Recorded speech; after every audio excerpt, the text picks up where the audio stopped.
Fernando Vitor. Vim apresentar a vida dele e eu vou interceder para a glória de Deus. Glória. Glória a Deus. Todos aqui com a mão virada para o nosso operador Diego. Vamos todos juntos aqui orar pelo nosso irmão, que eu creio em nome de Jesus que vai trazer hoje uma palavra abençoada.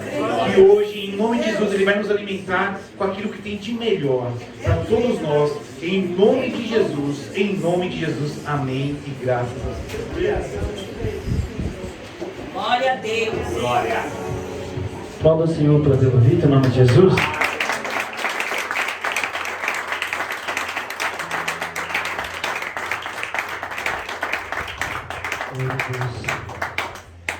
Estão felizes com Jesus? Glória a Deus.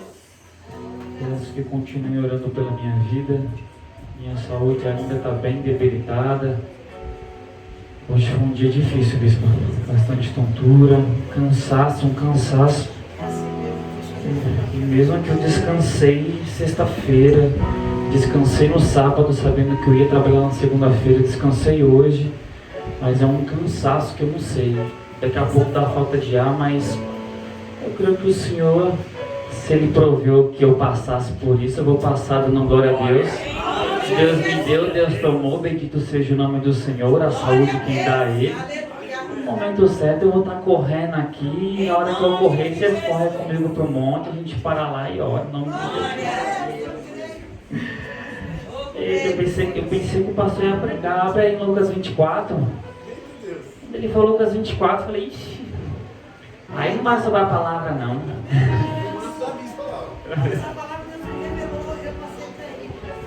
Eita glória, glória a Deus.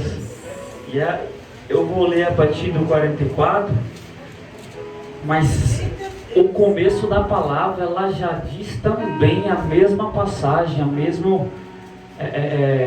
o mesmo cerne da mensagem de hoje. O tema de hoje é testemunha. Você pode dizer isso? Testemunho. Testemunha. Testemunha. 1, 2, 3 e... Testemunha.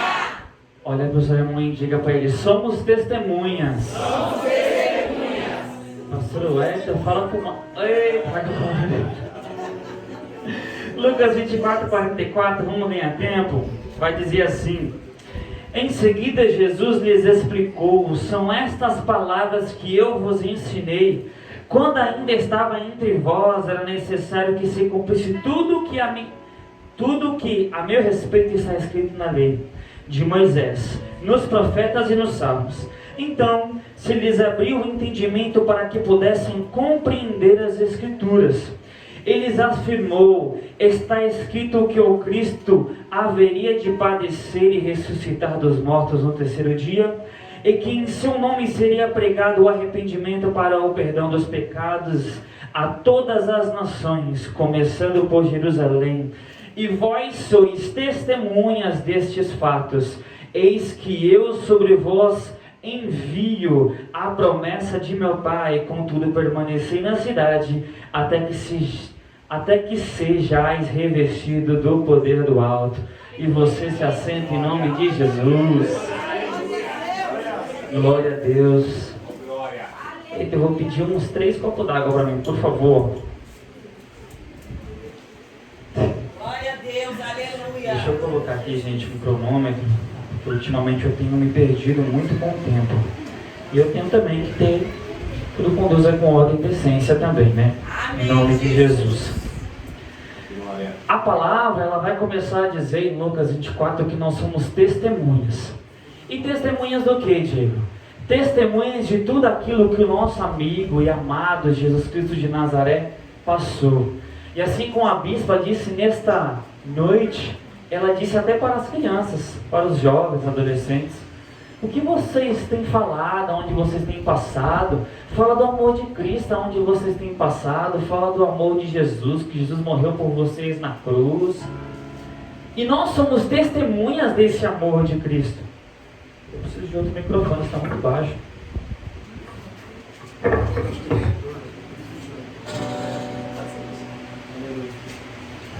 Som, ei, som, glória a Deus. Vamos abrir lá em João 4. Lucas terminou, a gente já vai abrir João, está bem pertinho, continua para a direita. Isso, do ladinho, Marcos, Lucas, João. João 4:1 vai dizer assim: por isso, quando o Senhor soube que os fariseus ouviram que ele, Jesus, fazia e batizava mais discípulos que João, embora Jesus mesmo não batizasse, mas sim os seus discípulos, deixou a Judeia e partiu uma vez para Galileia. Vendo que Jesus, a partir do começo do seu ministério, ele começa a pregar sobre o Evangelho. E é isso que nós devemos fazer. Pregar, mas pregar, Diego, não é só de qualquer forma, não. Realmente não é só de qualquer forma. Como devemos pregar? Através do nosso amado e amigo Jesus Cristo de Nazaré, sendo testemunha de tudo aquilo que Ele nos tem informado, tudo aquilo que nós temos passado com Ele, porque nós somos discípulos de Jesus e nós temos experiência, nós temos bagagem, e existe uma intimidade em que nós vamos alcançando dia após dia com Jesus, para pregarmos o Evangelho como convém pregar, segundo a autoridade a qual Ele nos tem dado, segundo a verdade daquilo que nós vivemos, pregamos, lemos, porque não é só um conto de carochinha, não é só um conto de carochinha, me perdoe, falei errado, é uma história de vida e de vida eterna para as nossas vidas, para aquele que crê. Marcos 3,14, você vai voltar agora. Marcos 3, a gente vai ler e depois eu começo a pregar.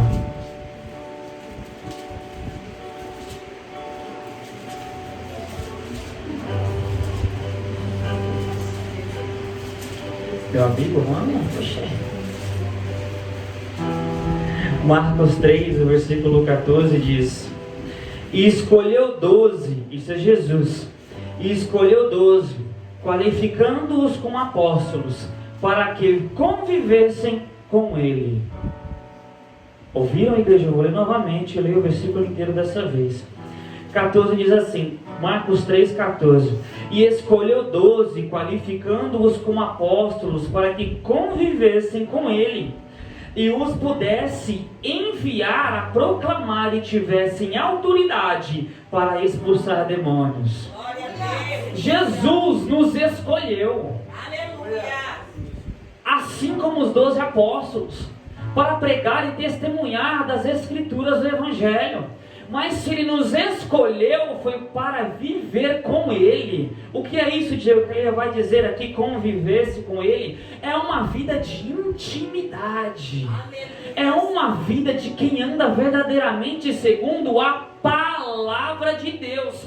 Quando eu digo para você que Jesus é o suficiente, é que a palavra do Senhor vai ser suficiente nos seus dias, naquilo que Jesus é. Ele é a porta, Ele é o caminho, Ele é a verdade, Ele é a vida, Ele é a luz dos homens, Ele é luz para os nossos pés, para o nosso caminho, Ele é a nossa força, a nossa alegria, Ele é a força em nossos ossos. Ele é o suficiente como palavra em nossas vidas. Mas para aquele que está íntimo dEle e vive segundo Ele, não vivo mais eu, mas vivo segundo Cristo. Cristo vive em mim. Tá, agora eu gosto de vocês que conhecem Bíblia. Mas Cristo vive em mim, a palavra vive em mim. Eu vivo segundo a palavra de Deus. Uma pessoa que tem intimidade com aquele que sexta-feira morreu, mas hoje já ressuscitou. Aquele que morre em nossos pecados, mas vive para sempre. E a esperança da glória é Cristo em nós. Cristo em nós é a esperança da glória. Mas para que possamos viver segundo esse Evangelho e seguir segundo querer a vontade do nosso Senhor, do nosso Deus, precisamos andar segundo o nosso amado. E eu fico maravilhado quantas palavras Deus vai me dar de Jesus. Eu acho que até eu ir, ou até que ele venha. Mas fiquei muito maravilhado com essa palavra e Quero que você entenda nessa noite, igreja, que os nossos pais na fé, eles viveram segundo a palavra. Que Abraão viu? Que ele larga tudo e começa a viver em tendas. Que ele viu? Eu fico a pensar, e anotei aqui, o que Isaías viu? Que ele deixa a vida dele ser transformada. Aleluia. O que Sadraque, Mesaque e Abidnego viram na fornalha, que fizeram ele passar pelo fogo ali, pela provação?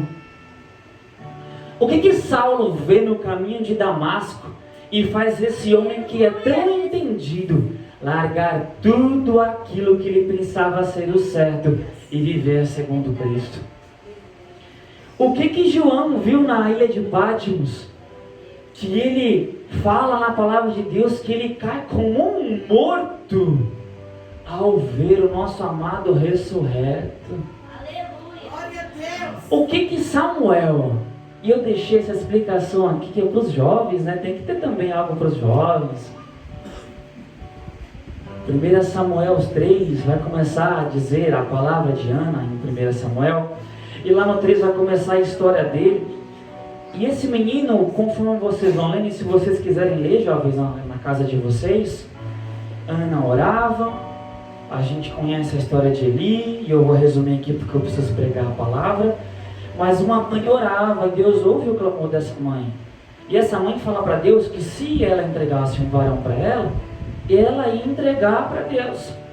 E nós que somos pais aqui, quando nós viemos aqui e entregamos nossas crianças, vocês quando são bebês aqui, nós também entregamos vocês no caminho do Senhor. E damos a nossa palavra, para que assim como Eli fez com que Samuel crescesse, convivendo com as coisas do palácio, convivendo com as coisas ali do palácio, não do templo, convivendo com as coisas do Senhor, nós também damos a nossa palavra que vocês vão crescer segundo a palavra. Só que a voz de Deus cessa na terra naquele tempo. Só que tem um jovem que está crescendo segundo a palavra. Só que tem um jovem que está crescendo em santidade. Só que tem um jovem que está crescendo segundo a palavra, assim segundo Jesus, em graça, conhecimento e estatura. E não importa se a voz de Jesus cessou, há um jovem que está aprendendo o que é jejum, está aprendendo o que é oração e está vivendo segundo princípios de Deus. E esse jovem vai ouvir a palavra de Deus. Aonde ninguém escuta mais a voz de Deus, existe um jovem que está em santidade, em propósito e em primícia, e que está ouvindo a voz de Deus. Por que, Diego? Porque cresceu segundo a palavra de Deus. Ensina o teu filho o caminho que deve andar, para quando ele crescer não se desviar dele. Um menino que se deve andar.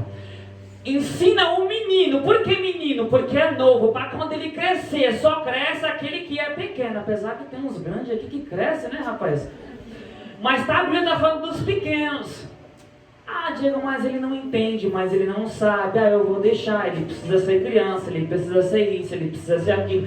Ele precisa ser crente, igreja.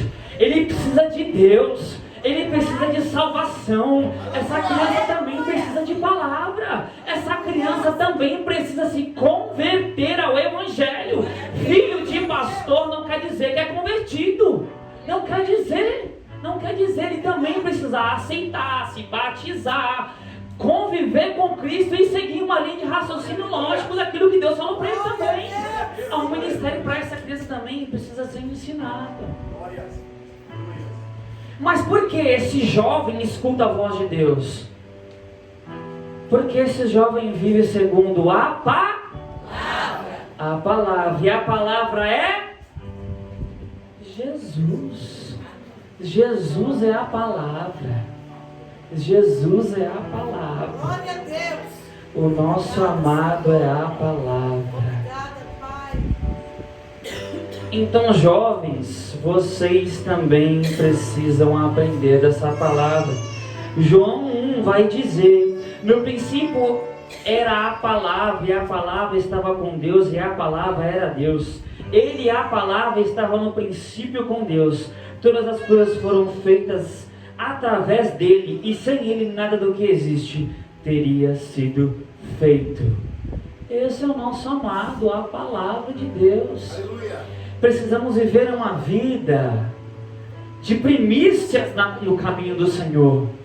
Uma vida de propósito no caminho do Senhor.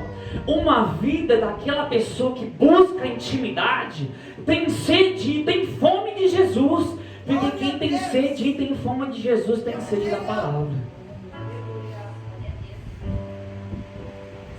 E a palavra vai dizer: escolhi vocês para que vivessem comigo. Quando você vive com Jesus, muda a situação. Você não bate mais o protocolo. Você não vem só porque é o seu dia. Você não faz só porque é mandado. Porque uma pessoa que é mandado, às vezes, ela faz sem querer. Mas uma pessoa que vive com Jesus e segue o caminho de Cristo, ama a palavra e ama o lugar onde congrega. Glória a Deus. Estou sentindo a presença de Deus aqui, irmão. Você crê? Jesus vai ser deixado pelo pai e pela mãe, e eles vão questionar Jesus onde é que ele estava, e ele vai responder de uma forma bem direta, vamos dizer assim. Ele vai falar: não sou eu o cuidador das coisas de meu pai? Quem tem Jesus ama, cuida e zela das coisas do pai. Porque você não vive mais eu, mas vive em Cristo. Se Cristo vive em mim, eu também sou cuidador das coisas de meu pai. Então eu amo o lugar onde congrego, ajudo o local aonde congrego, entendo os propósitos, vou na frente, faço aquilo que se deve fazer. Estão entendendo, igreja? Agora eu te pergunto: está pronto para largar tudo e viver em tendas como Abraão? Está pronto para deixar a sua vida ser transformada assim como Isaías? Jovens, estão prontos para dar a sua juventude para Jesus? Porque a partir do momento em que eu me dei por conta, eu lembro de eu louvando nos caminhos do Senhor. A minha mãe na época, ela dirigia uma igreja, e ela dirigia essa igreja. Ela era diaconisa, até hoje é, né? Na época também era diaconisa. E eu lembro que ela me colocava para louvar com 4 anos de idade, e me ensinava e colocava eu para orar. E eu aprendi isso. E mesmo que eu desviei por um tempo por esse caminho, eu lembrei de Jesus. É sério. Teve um dia que eu fiz uma burrada. Desculpa até a palavra burrada, usar isso no altar, mas eu quero ser direto com vocês que são jovens. Eu fiz uma burrada na minha vida, e eu me arrependi amargamente. E aquele dia eu vi a minha mãe chorar, e ela disse uma frase para mim que eu não quero dizer para vocês, senão eu choro. Mas é uma palavra que ficou para trás, tudo ficou para trás. Hoje eu sou nova criatura com Cristo. E aquele dia me marcou, eu lembrei de Jesus. E eu falei assim: sabe de uma coisa? Eu vou conhecer esse Jesus que minha mãe tanto fala.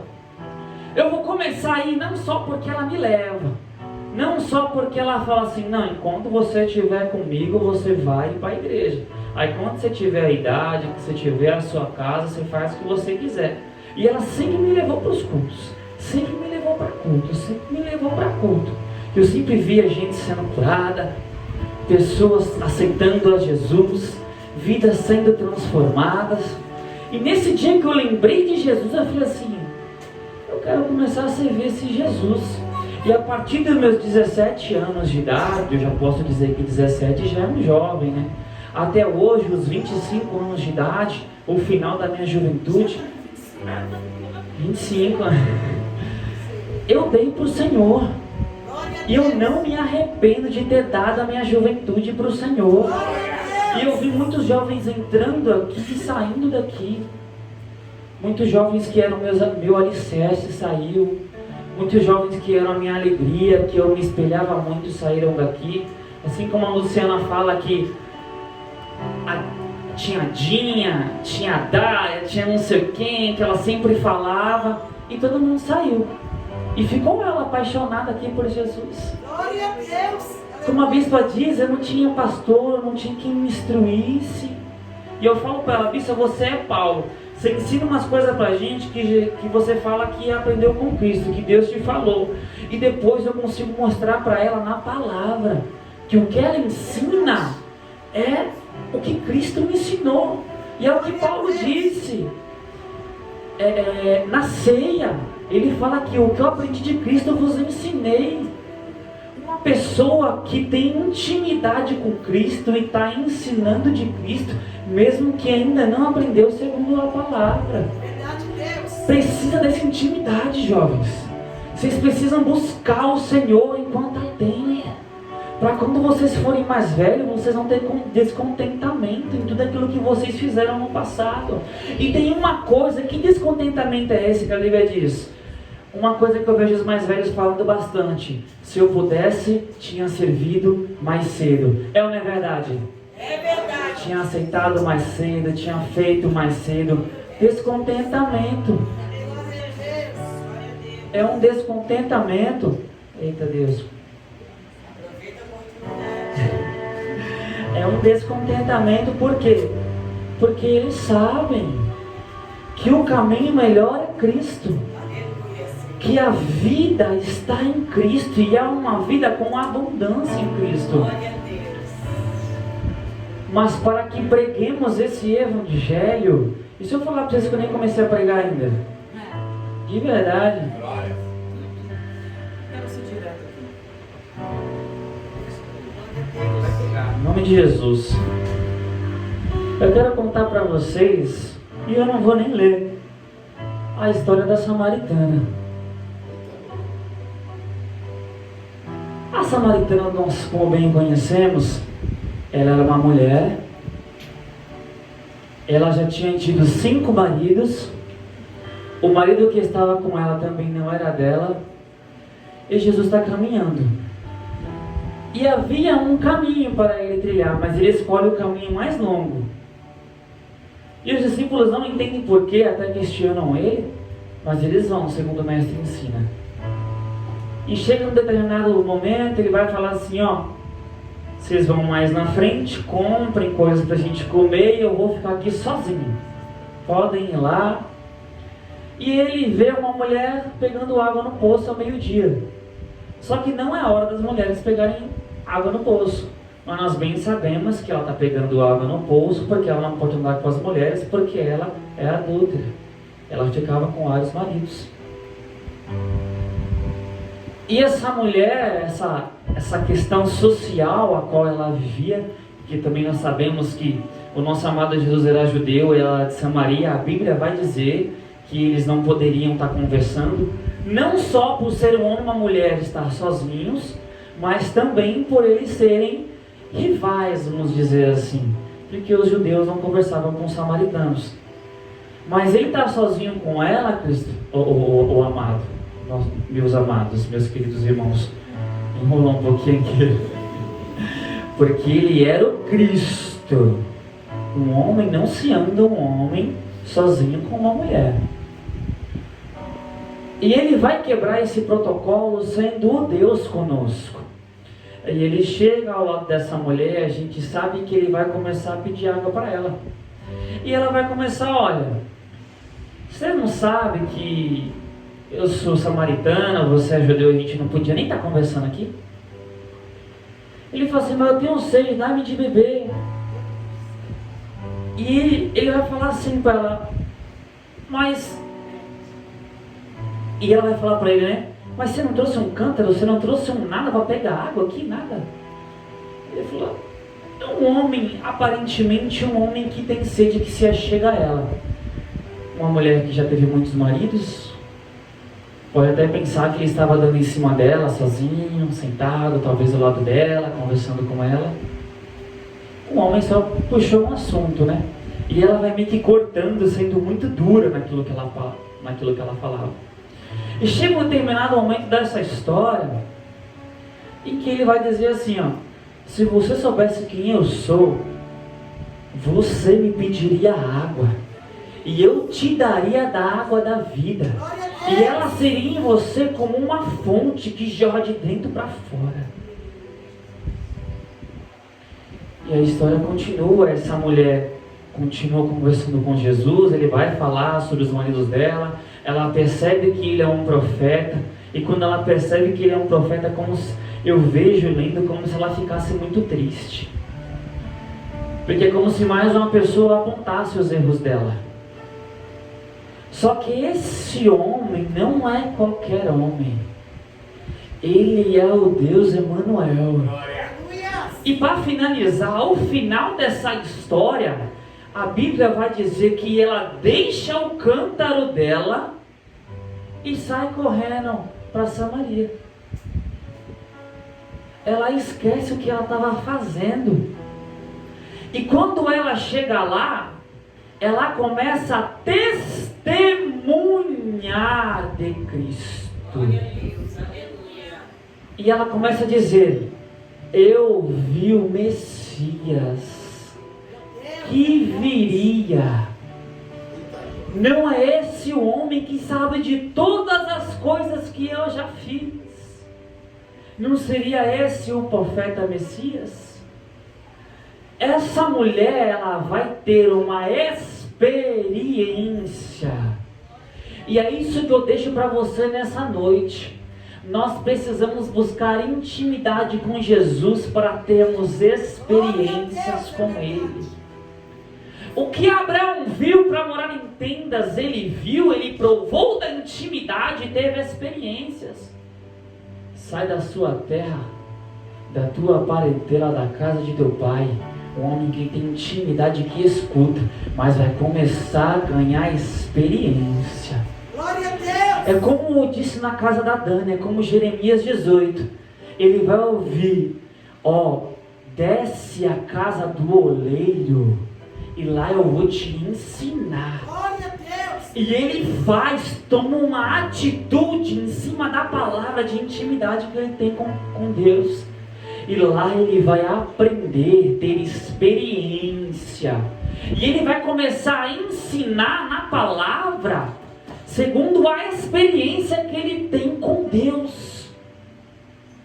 É como Ezequiel 2:1. Filho do homem, põe-te em pé e eu falarei contigo. É a mesma situação. Um homem que tem intimidade, que vai passar por uma experiência com Cristo. E lá na frente a gente vai ver. E aí, filho do homem, pode esses ossos reviver? Ó Senhor, tu sabes. Então profetize, e esses ossos vão se tornar como um corpo só. E ele profetiza, e esses ossos vão começando a ganhar forma, uma experiência com Cristo. E isso nos revivifica, aumenta a nossa fé, nos traz esperança naquilo que Ele fez antigamente. O Deus de nossos pais fazia e faz até hoje.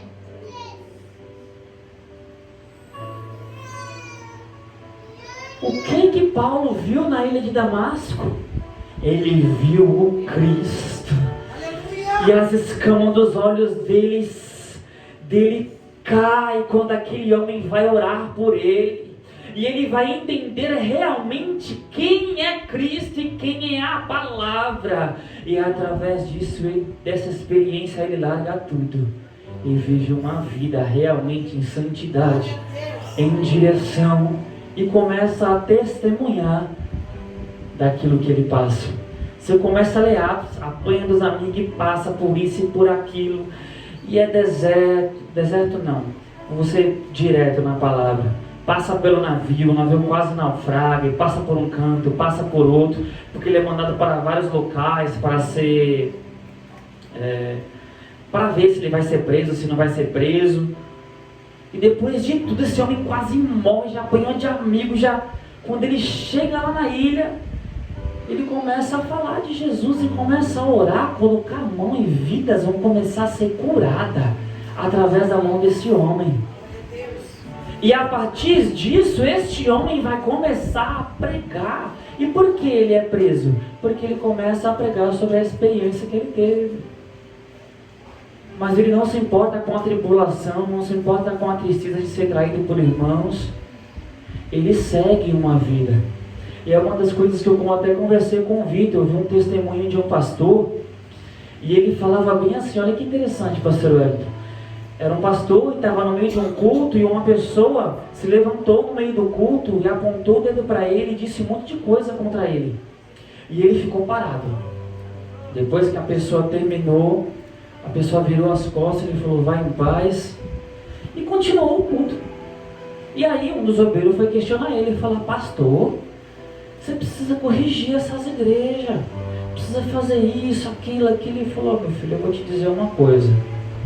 O que você acha que aconteceu hoje? Ele falou assim, eu acho que essa pessoa se levantou e humilhou o Senhor. Aí ele falou assim, filho, não se humilha aquele que se humilha aos pés do Senhor toda madrugada, toda noite. Eu me humilho na presença do Senhor todos os dias. E eu sou bem pior daquilo que vocês pensam. Eu sou muito pecador. Se realmente ele soubesse quem eu sou, ele me humilharia. E é por isso que nós nos humilhamos na presença do Senhor. Por isso esse rasgar de peito em sinceridade, porque nós sabemos o quão pecadores nós somos. Aleluia! Então o que as pessoas fazem? Esse pastor vai dizer, as pessoas apontam o dedo pra gente e dizem falsas calúnias. São perseguições, mas isso não muda o nosso caráter e não muda aquilo que nós somos. Vai passar por tribulação no caminho do Senhor.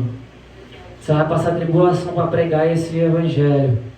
Mas eu posso te dizer uma coisa: se você tem intimidade e se você tem experiência, você vai ter palavra na boca para contar o quão bom e quão suave é o Senhor na sua vida. Quero pedir para a cantada de Manaim venha aqui à frente, em nome de Jesus. Para terminarmos, nós vamos louvar um louvor. Obrigada, Jesus. Rafaela. Pedir para que a Rafaela também venha aqui para a bateria. Aleluia, Jesus. Eita glória. Estamos usando nossos bateristas menins, em nome de Jesus. Glória. Igreja, se coloca sobre os pés nessa noite.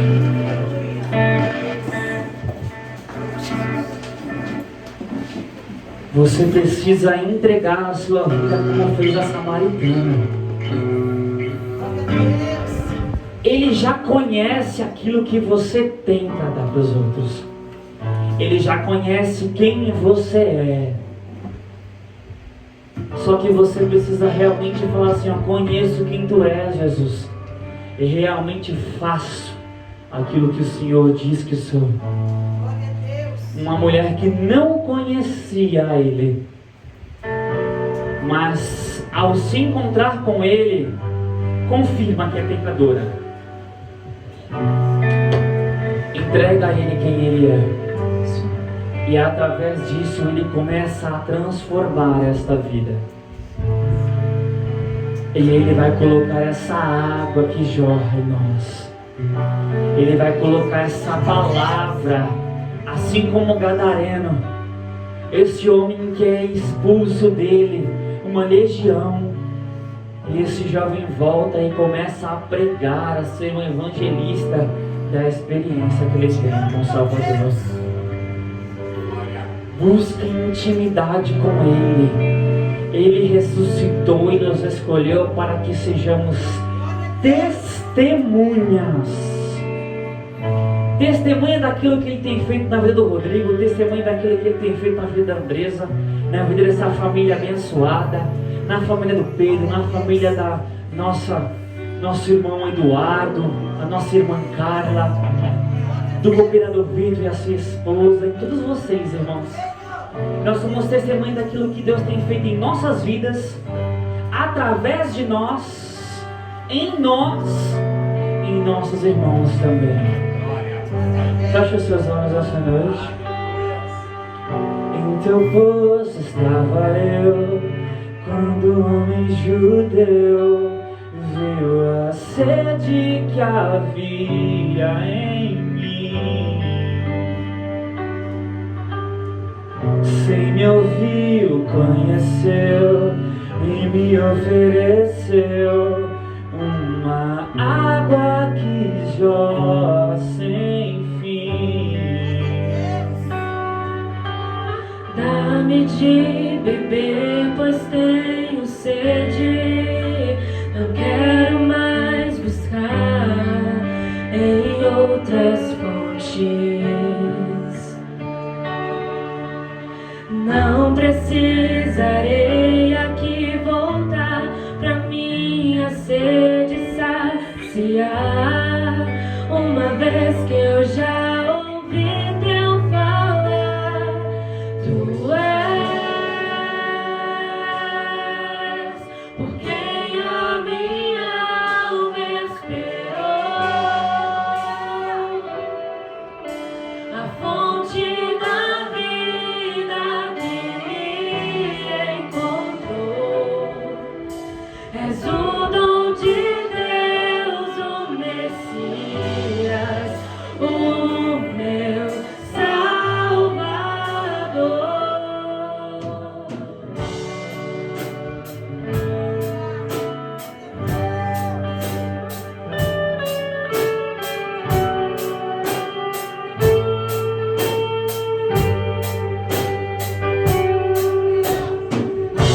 Your